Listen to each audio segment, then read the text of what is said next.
আমরা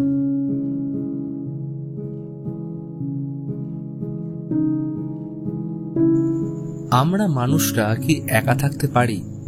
উত্তর আসবে পারি না, কারণ স্বয়ং সৃষ্টিকর্তা আমাদেরকে পৃথিবীতে একা রাখেননি। পৃথিবীর প্রথম মানবের জন্য তিনি সঙ্গী সৃষ্টি করে পাঠিয়েছেন একাকিত্ব বা নিঃসঙ্গতা ঘোচানোর জন্য। শুধু মানুষ নয়, সৃষ্টি জগতের কোনো সৃষ্টি একা নয়। আমরা মানুষেরা একা থাকতে চাই না। খুব কম মানুষই চায় একাকী থেকে জীবন কাটাতে। কেউ পরিস্থিতির কারণে বাধ্য হয়ে একা থাকে, কেউ কেউ আবার স্বেচ্ছায়। যারা একাকী জীবন বা একাকিত্বকে উপভোগ করতে চায় বা পারে বা কিভাবে করতে হয় জানে, তারাই একাকী পাড়ি দেয় জীবন নামক অজানা ও রহস্যময় সমুদ্রে। তো আজকে কোরিয়ান হরর মুভি অ্যাপার্টমেন্টের গল্প নিয়ে এসেছি, যার মূল প্রতিস্থাপন একাকিত্ব। গল্প শুরু হয় ফ্ল্যাটের অন্ধকার রুমে বসে থাকা একটা মেয়েকে দেখিয়ে, যে একটা চাকু দিয়ে তার গোটা শরীর ক্ষতবিক্ষত করে নিজেকে মেরে ফেলে। ঘড়িতে তখন বাজছিল রাত 9:56। এবার আমাদের সিজিন নামের একটি মেয়েকে দেখানো হয়। সিজিন পেশায় ডিজাইনার, তার নিজের বলতে কেউ নেই। খুব একটা বন্ধু সার্কেলের মধ্যেও নিজেকে রাখতে পছন্দ করে না। সারাদিনের কাজের মধ্যে তার জীবনটা কেটে চলেছিল। একদিন নাইট শিফট করতে যাওয়ার সময় তার নজর পড়ে সামনের অ্যাপার্টমেন্টে, যেখানে অদ্ভুতভাবে প্রতিটা রুমের লাইট ব্লিঙ্ক করছিল। পরের দিন সকালে জগিং থেকে ফেরার পথে লক্ষ্য করে ওই অ্যাপার্টমেন্টের একজনের মৃত্যু হয়েছে। সে যেহেতু ওই অ্যাপার্টমেন্টের কাউকে চিনত না, তাই জন্য কে মারা গেছে এই বিষয়ে কোনো আইডিয়া তার ছিল না। পুরো দিন এই ব্যাপারটা তাকে বড্ড ডিস্টার্ব ফিল করাচ্ছিল। সেদিন রাতে আবার ডিউটি যাওয়ার সময় লক্ষ্য করে ঘড়িতে 9:56 বাজতেই সামনের অ্যাপার্টমেন্টে আবার সবকটা রুমের লাইট ব্লিঙ্ক করতে শুরু করেছে। কিন্তু সে খুব একটা গুরুত্ব না দিয়ে নিজের কাজে চলে যায়। সারাক্ষণ কাজ মিটিয়ে বাড়ি ফেরার পথে মেট্রোতে এলে মনে হয় কেউ যেন তাকে লুকিয়ে দেখছে। বারবার পিছনে ঘুরে দেখা সত্ত্বেও সে কিন্তু কাউকে দেখতে পায় না। এ যেন এক লুকোচুরি খেলা। কিন্তু সিজিন দেখতে না পেলেও আমরা এখানে দেখি তার পিছু নিয়েছে একটি মেয়ে। কিছুক্ষণ এইভাবে চলার পর মনের সাহস নিয়ে হঠাৎ পিছন ফিরতে খেয়াল করে দূরের বেঞ্চে লাল ড্রেস পরা একটা মেয়ে বসে কাঁদছে। সে তার দিকে যাবে কি যাবে না, এই ভাবতে ভাবতেই এক পলকের মধ্যে মেয়েটা সেখান থেকে এসে তার পাশে দাঁড়িয়ে পড়ে।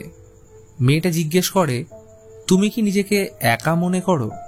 একাকিত্বের সমুদ্রে তুমি অসহায়, যার আগে পিছে কেউ নেই হাত ধরার।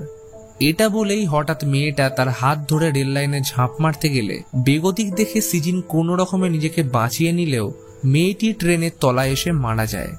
এবার ঘটনাস্থলে পুলিশ এলে আই উইটনেস হিসেবে সিজিনকে জিজ্ঞাসাবাদ করে ছেড়ে দেয়। এই ঘটনার পর থেকে সিজিন প্রচন্ড রকম মানসিকভাবে অসুস্থ হয়ে পড়ে। বিগত 1 সপ্তাহ নিজেকে সে রুমে বন্ধ করে রাখে। এমনকি এই কদিন সে অফিসেও যায় না। তার উপর সেই লাল ড্রেস পরা মেয়েটা প্রতি রাতে দুঃস্বপ্নে এসে তাকে ভয় দেখাতো। কিন্তু এইরকম কদিন চলবে? তাকে যেমন করেই হোক এটার থেকে ঘুরে দাঁড়াতে হবে। মনে শক্তি নিয়ে সে আবার নর্মাল লাইফে ফেরার চেষ্টায় নেমে পড়ে। একদিন সকালে জগিং করে ফেরার সময় হুইল চেয়ারে বসে থাকা একটা মেয়ের সাথে তার আলাপ হয়, যার নাম ইউয়ন। কয়েক বছর আগে তার বাবা মায়ের একটা অ্যাক্সিডেন্ট হলে তাদের মৃত্যু হয়। ইয়ন বেঁচে গেলেও সে হাঁটা চলার শক্তি হারিয়ে ফেলে। তারপর থেকে তার সঙ্গী বলতে এই হুইল চেয়ার। আপাতত সে এখন একাই থাকে, কিন্তু আশেপাশের লোকেরা তার দেখাশোনা থেকে শুরু করে দরকারি কাজগুলো করে দেয়। কথাবার্তার মাধ্যমে সিজিন জানতে পারে ইয়ন তার সামনের অ্যাপার্টমেন্টেই থাকে। তখনই একজন বয়স্ক মহিলা তাকে নিতে আসলে যাওয়ার আগে ইয়ন সিজিনকে একটা কিউব দিয়ে বলে, এটা তোমার মানসিক শান্তি ফিরিয়ে আনতে হেল্প করবে, একে তোমার বন্ধু বানিয়ে নাও। যখনই একা থাকবে এটার কথা সবসময় মনে করবে। ইয়ন সেখান থেকে চলে গেলে আমরা লক্ষ্য করি দূর থেকে একটি মেয়ে তাদের দুজনের উপর নজর রেখেছিল, যার নাম জুন হং। সেদিন রাতে সিজিন সামনের অ্যাপার্টমেন্টের প্রতিটা রুমের দিকে নজর রেখেছিল। সে নিজেও বুঝতে পারে না কেন সে তাদের উপর নজর রাখছে। কেউ তো এই কাজ করতে তাকে দিব্যি দেয়নি। তখনই তার খেয়াল পড়ে সামনের অ্যাপার্টমেন্টের একটা রুমে, যেখানে ইয়ন হুইল চেয়ারে বসেছিল। কিছুক্ষণ পর সে বৃদ্ধ মহিলাটি এসে তাকে খাওয়াতে শুরু করে। সিজিন একটা দূরবীন নিয়ে ভালোভাবে তাদের উপর নজর রাখতে গেলে হঠাৎ মহিলাটি ঘরের পর্দা টেনে দেয়। কিন্তু তখনই ঘড়িতে 9:56 বাজতেই সামনের অ্যাপার্টমেন্টের প্রতিটা রুমের লাইট ব্লিঙ্ক করতে শুরু করে। তখনই দূরবীনে চোখ রাখলে তার নজরে পড়ে ইয়নের পাশের রুমে, যেখানে একজন লোক অদ্ভুতভাবে ব্যালকনির দিকে এগিয়ে আসছিল। তাকে দেখে মনে হচ্ছিল সে যেন ঘুমের ঘোরে এগিয়ে চলেছে। সিজিন দ্বিতীয়বার কিছু ভাবার আগেই লোকটি হঠাৎ ব্যালকনি থেকে ঝাঁপ দেয়। চোখের সামনে ভয়াবহ ঘটনা দেখার পর তার গোটা শরীর স্থির হয়ে যায়। সময়ের সাথে তার মনে প্রশ্নের জাল বুনে উঠতে থাকে। সে জানতে চাইছিল অ্যাপার্টমেন্টে ঘটে যাওয়া ঘটনার পিছনের আসল রহস্য কি।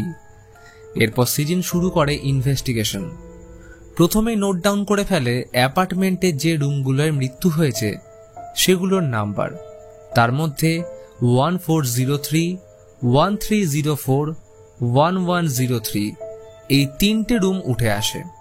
আপাতত এদের মধ্যে একটাই কমন লিঙ্ক, সেটা হলো প্রত্যেকের মৃত্যুর সময় রাত 9:56।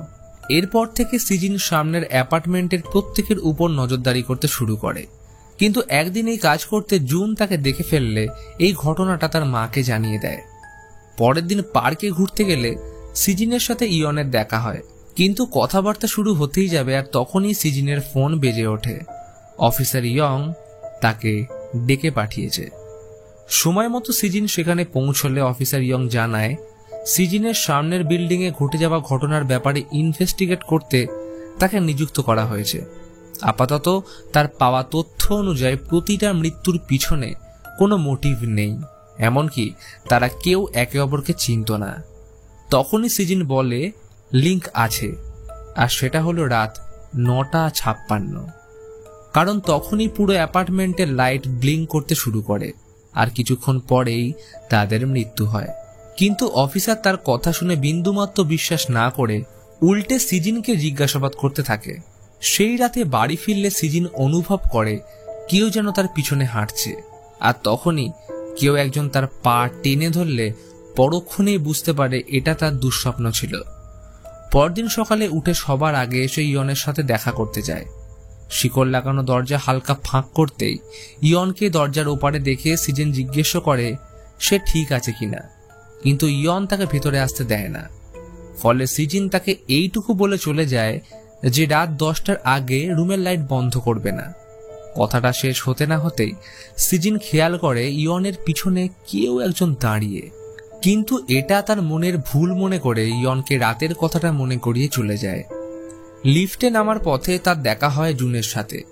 সিজিন তাকেও এই ব্যাপারে ওয়ার্নিং দেয়, কিন্তু সে তার কথায় বিশ্বাস করে না। কিছুক্ষণ পর একটা ছেলে লিফটে প্রবেশ করলে সেখানে লাগানো একটা আয়নায় লক্ষ্য করে তার পিছনে লাল ড্রেস পরা কেউ যেন দাঁড়িয়ে, কিন্তু পরক্ষণেই সে উধাও হয়ে যায়। তখন ঘড়িতে বাজছিল 9:56। সিজিন ইয়ংকে দেখতে তার রুমের দিকে গেলে লাইট ব্লিঙ্ক করতে শুরু করে, আর তখনই ওই ছেলেটা খুব উচ্চস্বরে কয়েকজনের আর্তনাদ শুনতে পেলে কান চেপে বসে পড়ে। আর পরক্ষণে সামনে দেখে একটা অবয়ব দাঁড়িয়ে, যার পরনে ছিল লাল ড্রেস। ছেলেটা তাকে দেখে পালানোর চেষ্টা করতেই মেয়েটি তাকে লিফট থেকে ঠেলে ফেলে দিলে সিজিনের লিফটের উপর এসে পড়ে তার মৃত্যু হয়। ছেলেটা এই অ্যাপার্টমেন্টের 1005 রুমে থাকত। অফিসারের কানে এই খবর পৌঁছতে তার সন্দেহ সিজিনের দিকে আরও প্রবল হয়, কারণ প্রতিটা মৃত্যুর সাক্ষী সিজিন। সে বহুবার অফিসারকে বোঝানোর চেষ্টা করে এদের মৃত্যুর পিছনে কোনো না কোনো কানেকশন রয়েছে, কিন্তু অফিসার তার কোনো কথায় গুরুত্ব না দিয়ে বলে এবার যখন লাইট ব্লিঙ্ক করবে তখন আমায় ফোন করে জানাবে, আর যদি সে এটা না করে তাহলে অফিসার সিজিনকে দোষী ভাববে। পরদিন সকালে সিজিন সামনের অ্যাপার্টমেন্টের প্রতিটা রুমে গিয়ে তাদের এই ব্যাপারে সতর্ক করতে শুরু করলে তার এই ব্যবহারে ক্ষিপ্ত হয়ে তারা পুলিশকে জানিয়ে দিলেও তবে অবশ্য কিছুক্ষণ পর পুলিশ তাকে ওয়ার্নিং দিয়ে ছেড়ে দেয়। সেদিন সন্ধ্যায় সিজিনের সাথে জুনের দেখা হলে সে ক্ষমা চেয়ে বলে আজকে সকালে আমার মা পুলিশকে ডেকেছিল, কিন্তু পরপর কয়েকটা মৃত্যু ঘটে যাওয়ার পর এখন তার বিশ্বাস সিজিনের উপর হচ্ছে। সিজিন যাওয়ার সময় কিউবটা জুনকে দিয়ে বলে এই পাজলটা সলভ করবে, এতে চাপ কিছুটা হলেও কমবে। সেই রাতে সিজিন ইয়নের রুমের দিকে নজর রাখলে দেখে অন্য কেউ একজন তার সেবা করছে, কিন্তু ইয়নের রুমে আরেকজন কেউ ছিল যে তার উপর নজর রাখছিল। অন্যদিকে জুন কিউবটা নিয়ে খেলার সময় বাইরে থেকে কিছু একটা আওয়াজ শুনলে দরজা খুলে দেখে বারান্দায় লাল ড্রেস পরে একটা মেয়ে দাঁড়িয়ে, আর পলক ফেলতেই মেয়েটি জুনের রুমে প্রবেশ করে যায়। এবার আমাদের পাশের রুমের একটি দৃশ্য দেখানো হয়। এখানে ওই মহিলাটা থাকে যে ইয়নের দেখাশোনা করে। আয়নার সামনে বসে মহিলাটি মেকআপ করতে করতে হঠাৎ পাশে পড়ে থাকা একটা ইঞ্জেকশন নিয়ে তার হাজবেন্ডের উপর অ্যাটাক করে, কিন্তু ধস্তাধস্তির কারণে ইঞ্জেকশনটা তার শরীরে ঢুকে গেলে ঘটনাস্থলেই মহিলাটির মৃত্যু হয়। তো স্বাভাবিকভাবেই ঘটনাটা অফিসার ইয়ং এর কানে পৌঁছলে রুমে ইনভেস্টিগেট করতে এসে মহিলাটির কাছ থেকে একটা চাবি পায়, কিন্তু অদ্ভুতভাবে এটা তার রুমের তালার সাথে ম্যাচ করছিল না। এরপর অফিসার অ্যাপার্টমেন্টের ইলেকট্রিক সিস্টেম চেক করলে তার মধ্যেও কোনো যান্ত্রিক গোলযোগ দেখতে পায় না। সেই রাতে সিজিন ডিউটি সেরে সময়ের আগে বাড়িতে ফিরলে ইয়নের রুমের দিকে নজর রাখলে দেখে তাকে কেউ একজন থাপ্পড় মেরে অত্যাচার করছে। এটা দেখা মাত্রই সিজিন ছুটে তার রুমে গেলে মাঝপথে তার ওই মহিলাটার সাথে দেখা হয় যে ইয়নকে মারছিল। সিজিন তাকে কনফ্রন্ট করে জিজ্ঞেস করে রুম নাম্বার 704-এ সে ইয়নকে কেন মারছিল। এটা শুনতেই ভূতের মতন চমকে উঠে মহিলাটা সেখান থেকে পালিয়ে নিজের রুমে আসলে কেউ একজন তার উপর অ্যাটাক করে অন্ধকারে টেনে নিয়ে গেলে তার সেখানেই মৃত্যু হয়। ঘড়িতে তখন বাজছিল 9:56। পরদিন সকালে অফিসার ইনভেস্টিগেট করতে এসে মহিলাটির মৃতদেহ বাথটাব থেকে অদ্ভুত রকমভাবে উদ্ধার করে। কেউ যেন তার শরীরের হাড়গুলো মোটকে ভেঙে ফেলেছিল, আর সেখানে জলের মধ্যে থেকে অফিসার একটা চাবি খুঁজে পায়। অন্যদিকে জুন ক্যামেরা নিয়ে সিজিনের সাথে দেখা করতে আসে, কারণ আগের দিন রাতে সে রুমে একটা ক্যামেরা ফিট করেছিল নিজের গতিবিধি ক্যাপচার করার জন্য। সিজিন ক্যামেরার ফুটেজ চেক করলে দেখে জুন নিজেই আগের রাতে রুমের লাইট নিভিয়ে দিয়েছিল, কিন্তু দেখে মনে হচ্ছিল জুনকে অন্য কেউ যেন চালনা করছে। আর অদ্ভুত ব্যাপার হলো এইসব ঘটনা জুনের মনেও নেই। সিজিন এই ক্যামেরার ফুটেজ অফিসারকে দেখালে ইয়ং বলে আজকের রাতটা সে তার ফ্ল্যাটে থাকবে, কিন্তু তখনই একটা দরকারি কল আসলে তার এই প্ল্যান বানচাল হয়ে যায়। ইনভেস্টিগেশন থেকে পাওয়া তথ্য অনুযায়ী ঘটনাস্থলে যে চাবিগুলো পাওয়া গেছে সেগুলো একটা রুমেরই চাবি, যার অনেক কটা কপি বানানো হয়েছিল। এবার প্রশ্নটা হলো এই সব কটা চাবি এদের কাছে কিভাবে এলো। অগত্যা ইয়ং অ্যাপার্টমেন্টের প্রতিটা রুমে গিয়ে চাবিগুলো চেক করতে শুরু করে। অন্যদিকে জুন আর সিজিন ফুটেজগুলো ফ্রেম বাই ফ্রেম চেক করতে গিয়ে খেয়াল করে 9:56 টাইম ফ্রেমে জুনের পাশে একটা ছায়ামূর্তি বসে আছে। এদিকে অফিসার ওই রুম খুঁজে পেয়ে যায় যেটা চাবি ম্যাচ করছিল, আর সেই চাবি অন্য কোনো রুমের নয়, বরং সেটা 704, অর্থাৎ যেখানে ইয়ন থাকে। লক খুলে রুমে প্রবেশ করতেই তার উপর কেউ একজন পিছন থেকে অ্যাটাক করলে ইয়ং তাকে ধরে ফেলে। এবার এখানে একটা আশ্চর্য করার মতন তথ্য সামনে আসে, যার অনুযায়ী ওই লাল ড্রেস পরা মেয়েটা কোনো আত্মা নয়, বরং সিন জং সুক নামের একটা ছেলে।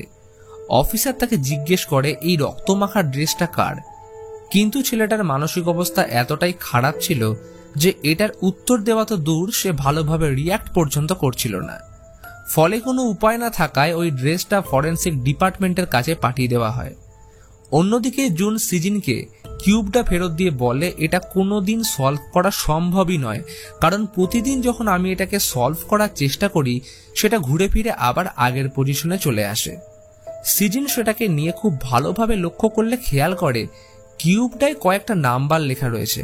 সেগুলোকে রিঅ্যারেঞ্জ করলে যে নাম্বারগুলো তৈরি হচ্ছে সেগুলো ওই রুমগুলোর নাম্বার, যেখানে 9:56 বাকিদের মৃত্যু হয়েছে। আর সেখানেই আরেকটা নম্বর রয়েছে, সেটা হলো 1203।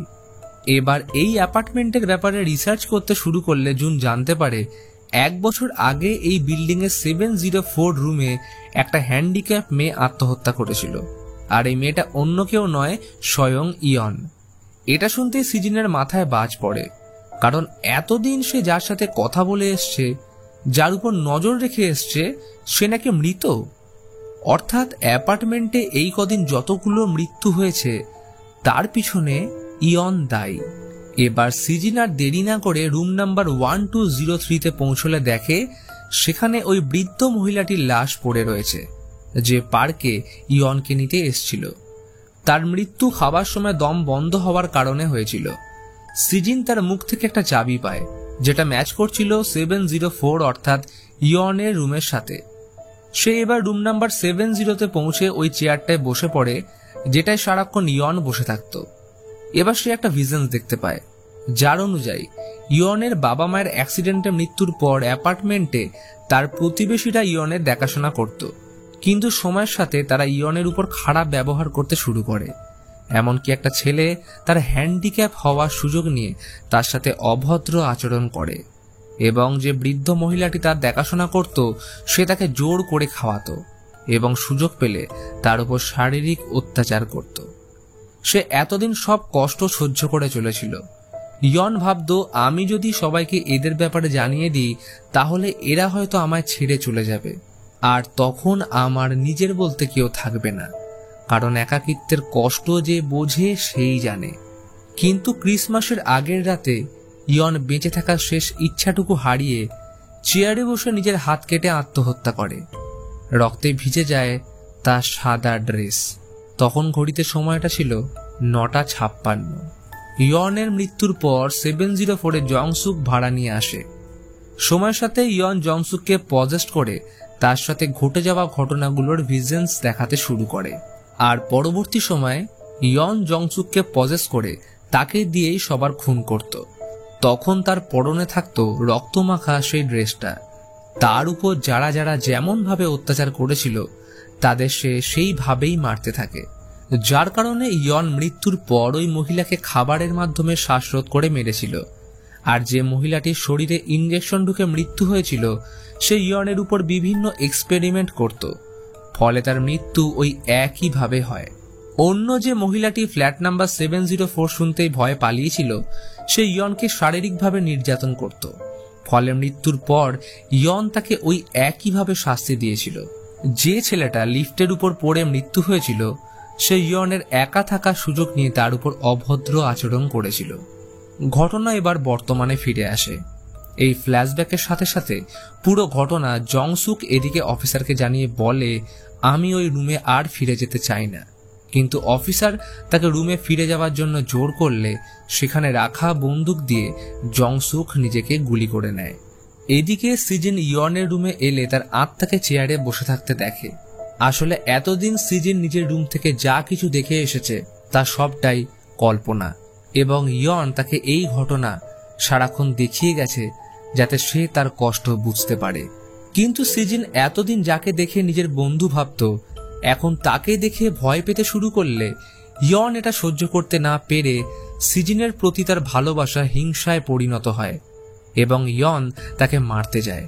তখনই অফিসার ইয়ং আর জুন নিচ থেকে দেখতে পায় সিজিন ব্যালকনির রেলিংয়ের উপর দাঁড়িয়ে, কিন্তু কিছু করার আগেই ঝাঁপ দিলে তার মৃত্যু হয়।